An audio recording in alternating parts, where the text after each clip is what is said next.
Okay, this was our frozen chicken carcass. It was a roasted chicken, and I boiled it because I freeze my roasted chicken, the carcasses. Or even if I took a whole chicken and boiled it, I would still freeze the carcass. But I'm getting more than one meal out of this. I'm going to get two at the minimum. The other one is for scalloped potatoes that I did this. Now I'm going to take this carcass and set it aside on a plate like this. And I'm going to show you what I'm going to do. Okay? I know this is kind of strange looking, but you're going to be amazed because you get several meals out of this. So don't throw your carcasses away. And there's a lot more meat on that carcass than what you think. Unless you got somebody who actually gnaws and chews it down or something. But there's quite a bit of meat left on a carcass, especially in the back and in between the breast, where you have a hard time reaching with your fingers. But when you reboil it, it breaks it open. Now, I need this broth for my scalloped potatoes, which is not this recipe. I'm going to have a recipe put up where I use this broth to make scalloped potatoes, and I'm going to use this to make something else. So I'm actually making the kind of two videos in one because I don't want to throw the carcass away once I heat it up. I have to finish doing what I'm going to do with it. I don't want to throw it back in the freezer. So it's kind of like two meals video kind of at the same time. So we're going to let this cool off and we'll come back and we'll show you what we're going to do. Okay, here we are with our chicken carcass. You're going to be amazed. This was a very small chicken. Very small. I couldn't believe how small it was. But there's still a lot of meat left on it. Now, I'm going to use it for taco night. I make chicken tacos. And that's what I'm going to use it for. I'm going to take all the meat off of this bone.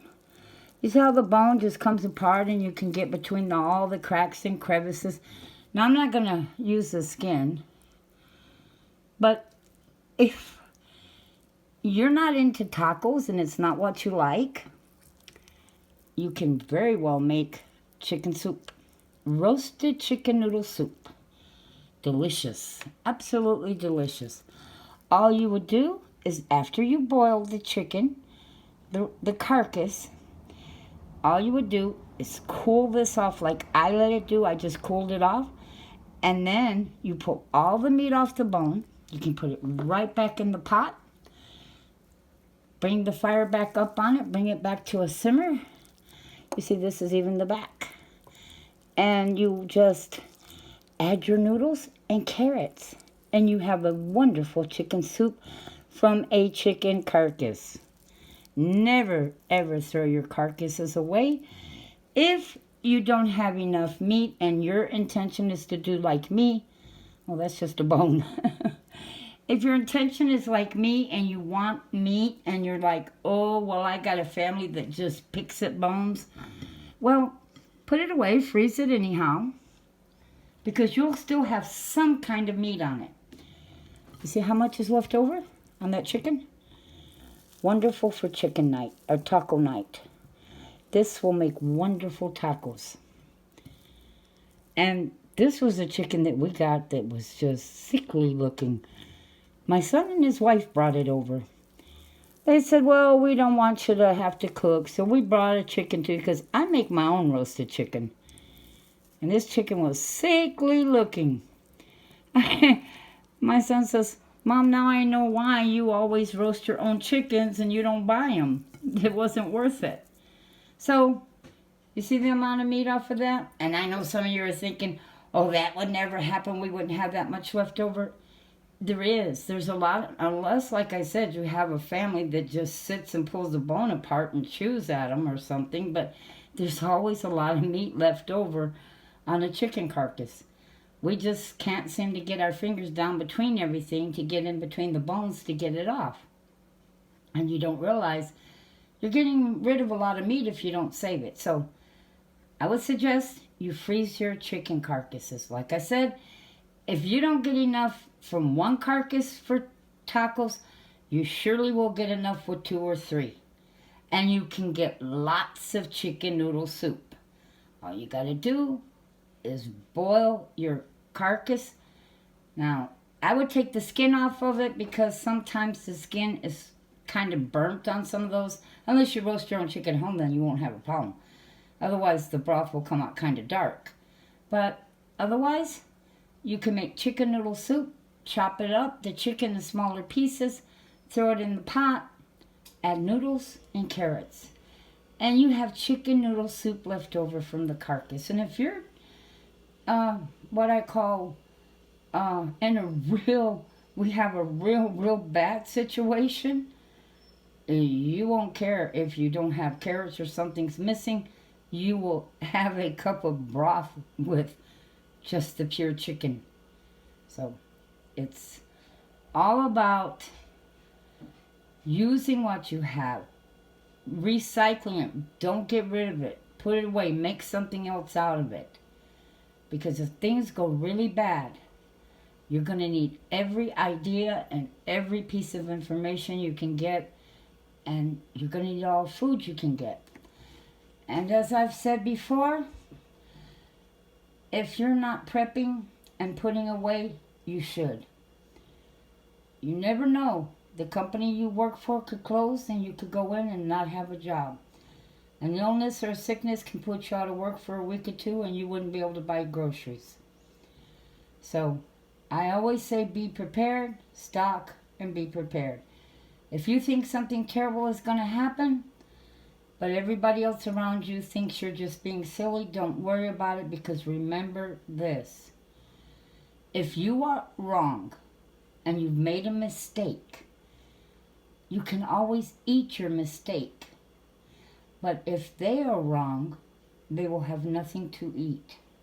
So I hope everybody will be one of those who prepares so they won't be without something to eat. And may you have a very blessed day. Okay, remember how I showed you the chicken that I boiled the carcass and I took the meat off of it? I have some chopped tomatoes, chopped lettuce, and cheese. Here, I have some homemade salsa. Now, I'm going to make tacos, but this is not tacos made with corn tortillas. This is tacos made with flour. Okay? My homemade flour tortillas. Now, I'm going to pass this camera to someone else so they can help me here because I can't do everything and hold a camera at the same time. So, what I'm going to do is I'm going to fold this like this. And I'm going to set it over here in this skillet. Fold it in half. Now, this skillet has some oil in it. And I'm doing like that. You see? And what I'm going to do is get this real nice and crispy on one side. And then I'm going to flip it over on the other side. Now, if you don't know how to make homemade tortillas, you can always buy tortillas. I'll put the recipe below. It's not hard to make. They're not. The secret to tortillas, though, is the placo or the plate, the real hot plate that you put them on. You must make sure that it is super hot. Now, I'll show you mine. Okay? Let me see.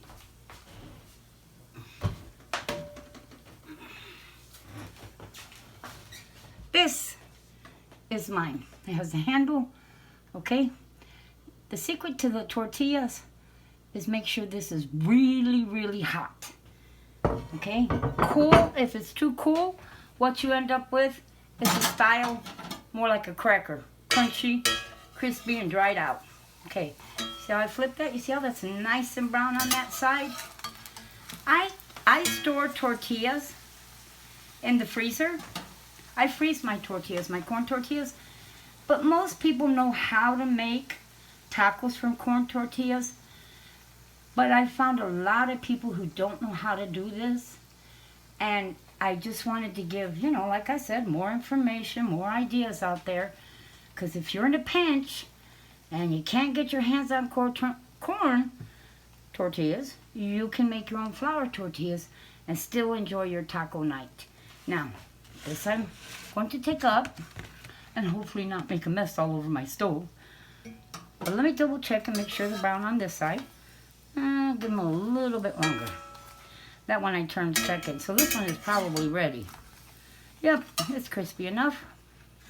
I'm going to put it in here. Whoops, it flopped open up on me. But that's okay because I'm going to open it anyhow. And what I'm going to do is I'm going to put a little bit of lettuce. Like this. And then a little bit of tomato. Like so. I use chopped canned tomatoes. I keep everything on hand I need. And a little bit of cheese, which I'm getting everywhere.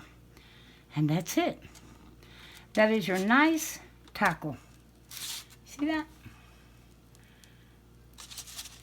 I hope you enjoy this.